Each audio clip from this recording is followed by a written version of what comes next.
അപകടകരമായിട്ടുള്ള വൈദ്യുതി ലൈനുകൾ മാറ്റുന്നതിലേക്കൊക്കെ കാര്യങ്ങൾ പോവുകയും ചെയ്തിട്ടുള്ളത്. യഥാർത്ഥത്തിൽ ആരോടാണ് ഇതിനൊക്കെ പരാതി പറയേണ്ടത്? നമസ്കാരം. ഇന്ന് കണ്ടതിൽ വെച്ച് എന്നെ ഏറ്റവും കൂടുതൽ വിഷമിച്ച ഒരു ന്യൂസ് നമ്മുടെ ലീഗൽ സിസ്റ്റത്തിനോടും ഇപ്പം പൊതുവെ എനിക്ക് പോലീസുകാരോടും കോടതിയോടും നിയമത്തോടും ഒക്കെയാണ് എൻ്റെ പ്രതിഷേധമെങ്കിൽ ഇപ്പം ഈ വൃത്തികെട്ട KSEBക്കാരോട് വരെ പുച്ഛം തോന്നുന്ന രീതിയിലുള്ള ഒരു വാർത്തയാണ് ഞാൻ കാണാനിടയായത്. 2-3 ദിവസമായി ഈ വാർത്തയെക്കുറിച്ചൊരു ചർച്ച നടക്കുന്നു. ഞാൻ എല്ലാ ന്യൂസും ഇങ്ങനെ ഇരുന്ന് കണ്ടു. കാരണം ഇങ്ങനത്തെ ന്യൂസുകളൊക്കെ പറയുന്ന സമയം ശരിക്കും പറഞ്ഞാൽ ഭയങ്കര സങ്കടം തോന്നുകയാണ്. രണ്ടാമത്തത്, നമ്മൾ ഒരേ കാര്യം റിപ്പീറ്റഡ് പറയുന്ന പോലെയാണ് തോന്നുക. നമ്മളുടെ ഈ ലീഗൽ സിസ്റ്റത്തെയും നമ്മളുടെ ഈ ഗവൺമെൻറ്റിനെയും അതോറിറ്റീനെയും വിവരമില്ലാത്ത കുറേ വിവരദോഷികൾ മുകളിൽ വന്ന് നിന്ന് ഭരിക്കുന്നതിനെ കുറിച്ചൊക്കെ അറിയാണ്ട് പറഞ്ഞു പോകും. അപ്പം അതുകൊണ്ടാണ് ഞാൻ ഈ തരത്തിലുള്ള വിഷയങ്ങളെ കുറിച്ചിട്ട് ഇങ്ങനെ പറയാത്തത്. പക്ഷെ ഇന്ന് നമ്മുടെ മിഥുൻ്റെ അമ്മ വന്ന ഒരു സീൻ കണ്ട സമയത്ത് സത്യം പറഞ്ഞാൽ അങ്ങ് ഇല്ലാണ്ടായിപ്പോയി. അങ്ങനെ പറയണം, സംസാരിക്കണം എന്ന് തോന്നിക്കൊണ്ട് ഞാൻ എടുക്കുന്ന ഒരു വീഡിയോ ആണിത്. അപ്പോൾ ഞാൻ ഈ പറയുന്ന കേസ് എന്താ എന്നുള്ളത് നിങ്ങൾക്ക് എല്ലാവർക്കും അറിയായിരിക്കും. നമ്മുടെ കൊല്ലം തേവലങ്കര 8ാം ക്ലാസ് പഠിക്കുന്ന മിഥുൻ എന്ന് പറയുന്ന കുട്ടി ഷോക്കേറ്റ് മരിച്ച വിഷയം നിങ്ങൾക്ക് എല്ലാവർക്കും അല്ലെങ്കിൽ എല്ലാവരുടെയും മനസ്സ് കീഴടക്കിയ ഒരു ന്യൂസ് തന്നെയായിരിക്കും. 2-3 ദിവസങ്ങളിൽ നമ്മൾ എടുത്തു നോക്കിയിട്ടുണ്ടെങ്കിൽ വേറെ പ്രത്യേകിച്ച് ഒരു ന്യൂസും നമുക്ക് കാണാനില്ല. നമ്മൾ ന്യൂസ് കണ്ടു, കുട്ടീനെ കണ്ടു, അനിയനെ കണ്ടു, വീട്ടുകാരെ കണ്ടു, നാട്ടുകാരുടെ റെസ്പോൺസ് കണ്ടു, സുഹൃത്തുക്കളുടെ റെസ്പോൺസ് കണ്ടു, അമ്മേനെ കണ്ടു, ബാക്കി മരണാനന്തര ചടങ്ങ് കണ്ടു, എല്ലാം നമ്മൾ കംപ്ലീറ്റ് ആയി കണ്ടു. ഈ സമയത്തൊക്കെ എല്ലാ ആൾക്കാരുടെ സങ്കടങ്ങളാണെങ്കിലും ചോദ്യങ്ങളാണെങ്കിലും ഒക്കെ പോയിരിക്കുന്നത് ഈ പൊട്ടന്മാരായ KSEB ടീമിൻ്റെ അടുത്തും അവിടെ നിൽക്കുന്ന പൊട്ടന്മാരായ അധ്യാപകരെടുത്തും. എന്നെ സംബന്ധിച്ച് ഞാൻ എൻ്റെ ജീവിതത്തിൽ ഏറ്റവും കൂടുതൽ റെസ്പെക്റ്റ് ചെയ്യുന്ന ഒരു പ്രൊഫഷൻ എന്ന് പറഞ്ഞാൽ എന്നെ പഠിപ്പിക്കുന്ന അധ്യാപകരെയാണ്. പക്ഷെ അവിടെയുള്ള അധ്യാപകർ ഒറ്റൊന്നിനു പോലും ബുദ്ധിയും വിവരവും ബോധവും ഇല്ലല്ലോ എന്നാണ് ഞാൻ ആലോചിക്കുന്നത്. ഇപ്പം ഞാൻ അധികം പറയാണ്ട് നമുക്ക് ഈ ന്യൂസിലോട്ട് പോവാം. മെനഞ്ഞാന്ന് രാവിലെ അങ്ങനെ പന്ത് തട്ടുന്നതിനിടയിലാണ് സഹപാഠിയുടെ സഹകൂട്ടുകാരന്റെ ഒരു ചെരുപ്പ് മുകളിലേക്ക് പോകുന്നതും ഇവിടെ ആ വലിയൊരു അപകടം ഉണ്ടാവുകയും മിഥുൻ എന്ന ആ 13-കാരന്റെ മരണത്തിൽ നിന്ന് സംസ്ഥാന സർക്കാരിന്റെ കണ്ണു തുറക്കുകയും കേരളത്തിലെ വിദ്യാലയങ്ങളിലെയും പൊതുയിടങ്ങളിലെയും ഒക്കെ അപകടകരമായിട്ടുള്ള വൈദ്യുതി ലൈനുകൾ മാറ്റുന്നതിലേക്കൊക്കെ കാര്യങ്ങൾ പോവുകയും ചെയ്തിട്ടുള്ളത്. യഥാർത്ഥത്തിൽ ആരോടാണ് ഇതിനൊക്കെ പരാതി പറയേണ്ടത്? ഈ അധികാരികളും വകുപ്പുകളുമൊക്കെ ഈ കണ്ണു തുറക്കേണ്ടത് എന്ന ചോദ്യം അവിടെയും ബാക്കിയാവുകയാണ്. ലോകത്തെവിടെയും ഇങ്ങനൊരു പോസ്റ്റ് ഞാൻ കണ്ടിട്ടില്ല. കാരണം ഒരു സ്കൂളിന്റെ അറ്റത്തൊരു പോസ്റ്റ് സ്ഥാപിച്ച് അത് 100 മീറ്റർ അപ്പുറത്തേക്ക് കൊണ്ടുപോയി സ്ഥാപിക്കണമെങ്കിൽ, അടുത്ത പോസ്റ്റ് സ്ഥാപിക്കണമെങ്കിൽ KSEBക്ക് വല്ലാത്തൊരു അവാർഡ് തന്നെ കൊടുക്കേണ്ടി വരും. അനാസ്ഥയ്ക്ക് ഇമാതിരി പൊട്ടന്മാരെ ഞാൻ ഈ ലോകത്ത് കണ്ടിട്ടില്ല. ആ ന്യൂസിൽ തന്നെ നോക്ക്, എത്രത്തോളം അപകടകരമായ രീതിയിലാണ് ആ പോസ്റ്റ് നിൽക്കുന്നത് എന്നുള്ളത്. ഒരു കോമൺ സെൻസ് ഉള്ള ഒരു മനുഷ്യന്മാർക്ക് കണ്ടാൽ അറിയില്ലേ? കോമൺ സെൻസ് ഉള്ള മനുഷ്യന്മാർക്ക് കണ്ടാൽ അറിയില്ലേ? ഇതിൻ്റെ ഉള്ളിലൊക്കെ നിൽക്കുന്നവന്മാർ പൊട്ടന്മാരാണോ? എന്ത് സേഫ്റ്റിയാണ് നിങ്ങൾ കുട്ടിക്ക് കൊടുക്കുന്നത്? എന്ത് സേഫ്റ്റിയാണ് നിങ്ങൾ കുട്ടിക്ക് കൊടുക്കുന്നത്? എങ്ങനെയാണ് നിങ്ങൾ അവരെ ടേക്ക് കെയർ ചെയ്യുന്നത്? രാവിലെ തൊട്ടിട്ട് ഇംഗ്ലീഷും മാത്സും സയൻസും സോഷ്യലും പഠിപ്പിക്കലാണോ? അല്ലെങ്കിൽ ഇനി ഹോംവർക്ക് ചെയ്തില്ലെങ്കിൽ ചീത്ത പറയലാണോ? ഹോംവർക്ക് കൊടുക്കലാണോ? PTA മീറ്റിംഗ് വിളിക്കലാണോ? ഇതൊക്കെയാണോ നിങ്ങൾ അവിടെ ചെയ്യുന്നത്? ഏതൊരു വ്യക്തിക്ക് ആ ന്യൂസ് കണ്ടാലും മനസ്സിലാവുന്ന കാര്യമാണ് അത് എന്ന്. ഇത് മനസ്സിലായില്ലേലോ എന്നാണ് ഞാൻ ആലോചിക്കുന്നത്. രണ്ടാമത്തത്, ഈ KSEB പൊട്ടന്മാരെന്താ ചെയ്യുന്നത്?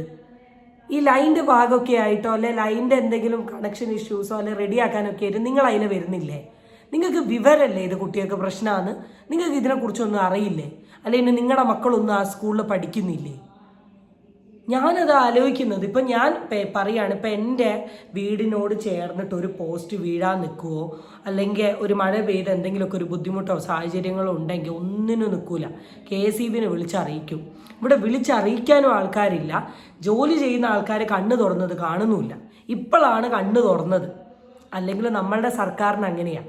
എന്തെങ്കിലുമൊക്കെ ഒരു കാര്യത്തിൽ കണ്ണ് തുറക്കണമെങ്കിൽ അപ്പുറത്ത് ആരെങ്കിലും ഒരാൾ മരിക്കണം. ഇനി എല്ലാ സ്കൂളിൻ്റെ ചുറ്റും പോസ്റ്റ് ഉണ്ടോ നോക്കി പൊയ്ക്കോളും. ഒരു കുട്ടിയുടെ മരണത്തിലാണോ നിങ്ങളുടെയൊക്കെ ബോധോദയം ഇങ്ങനെ തുറക്കുന്നത്? സത്യസന്ധമായി പുച്ഛം തോന്നുകയാണ് ഈ സർക്കാർ ഈ ലീഗൽ സിസ്റ്റത്തിനോടും. നിങ്ങളൊന്നും വേണ്ട ഭരിക്കാൻ, ഇറങ്ങിപ്പോ. സത്യസന്ധമായി പറയാം, ഇറങ്ങിപ്പോ. ശമ്പളം ഇങ്ങനെ പറ്റി പറ്റി തിന്നിരിക്കുക എന്നല്ലാണ്ട് പണിയും കാര്യങ്ങളും ഒന്നും ചെയ്യാൻ നിങ്ങളെ കൊണ്ടാവില്ല. ഞാൻ ഇങ്ങനെ ഗ്രൗണ്ടിലോട്ട് പോയപ്പം മിഥുനും ആദിലും ആദർശും ഫുട്ബോൾ കളിച്ചോണ്ടിരുന്നേ. അപ്പൊ ഈ ആദില് ഫുട്ബോൾ അടിച്ചപ്പം കാലിൽ നിന്ന് ഫുട്ബോൾ തെറിച്ച് ഷീറ്റിന്റെ മണ്ടയ്ക്ക് കയറി, തെറിച്ച് വീണ്. അപ്പം ഞങ്ങള് പറഞ്ഞ് വേണ്ടാത്ത എരിപ്പാ പോയിക്കോട്ടെ, വേറെ മേടിക്കാന്ന് പറഞ്ഞു. എന്നിട്ട് ഞാൻ പറഞ്ഞുതരാം അവിടേക്ക് ഞങ്ങൾ എടുത്തോണ്ട് വരാന്ന് പറഞ്ഞു. കുറെ വട്ടം പറഞ്ഞ എടുക്കണ്ടെന്ന്. എന്നിട്ട് അവൻ ഡെസ്ക് എടുത്തിട്ട് മണ്ടയ്ക്ക് കയറി എടുത്ത്, അങ്ങനെ സംഭവം. ക്ലാസ്സിൽ വെച്ചാണോ ഫുട്ബോൾ കളിച്ചത്?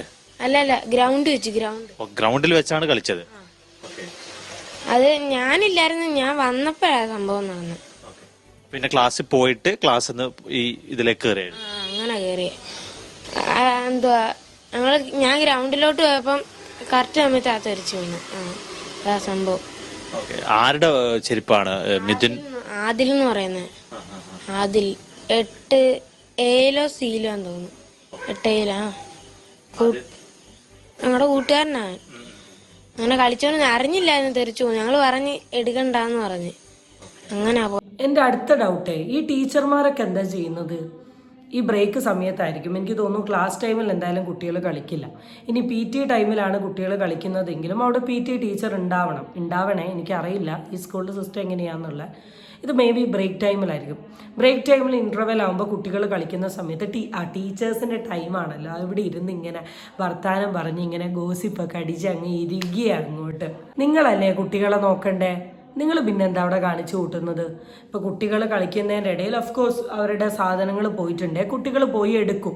അത് നമ്മളിനി എത്രയൊക്കെ എടുക്കണ്ടെന്ന് പറഞ്ഞിട്ടുണ്ടെങ്കിൽ അവരെടുക്കും. ഓരോരുത്തർക്കും അവരുടെ സ്ഥാനങ്ങൾ ഭയങ്കര പ്രിയപ്പെട്ടതായിരിക്കും. ഇത് മേ ബി മിഥുൻ്റെ സുഹൃത്തിനെ സഹായിക്കാനോ സുഹൃത്തിനോടുള്ള ഇഷ്ടം കൊണ്ടോ അല്ലെ കളീൻ്റെ പേരിൽ അവൻ്റെ ചെരുപ്പ് പോയല്ലോ എന്നൊക്കെ കരുതിയാണ് അവൻ പോകുന്നത്. എത്രയൊക്കെ ആണെങ്കിലും മൈനർ കുട്ടിയാണ്. അതിന് ബുദ്ധിബോധമൊക്കെ വെച്ച് വരുന്ന ഒരു പ്രായമാണ്. ഈ ടൈമിൽ കുട്ടികളെ ടേക്ക് കെയർ ചെയ്യലാണ് നിങ്ങളുടെ ഉത്തരവാദിത്തം.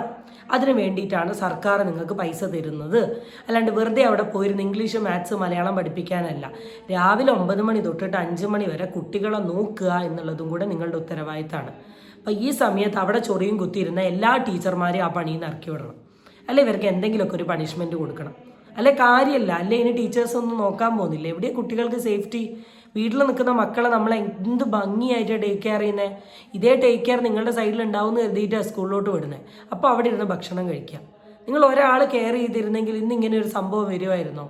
മോനെ കയറരുത് എന്ന് പറഞ്ഞാൽ ചീത്ത പറയണമായിരുന്നു. നിങ്ങളാരെങ്കിലും കയറണമായിരുന്നു. ഇത്രയും ദിവസം അത് കണ്ടിട്ട് മൈൻഡ് ചെയ്യാണ്ട് നിന്ന് നിങ്ങൾക്ക് ഷോക്ക് അടിക്കുമ്പോൾ മനസ്സിലാവും.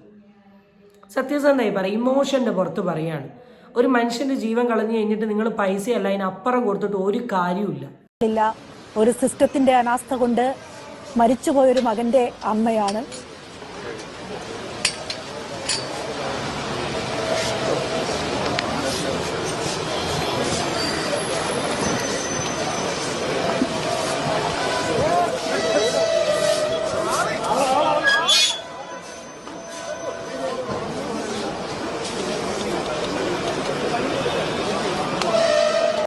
ഈ അമ്മയുടെ കരച്ചിലിന് നിങ്ങൾ എന്ത് വില കൊടുക്കും?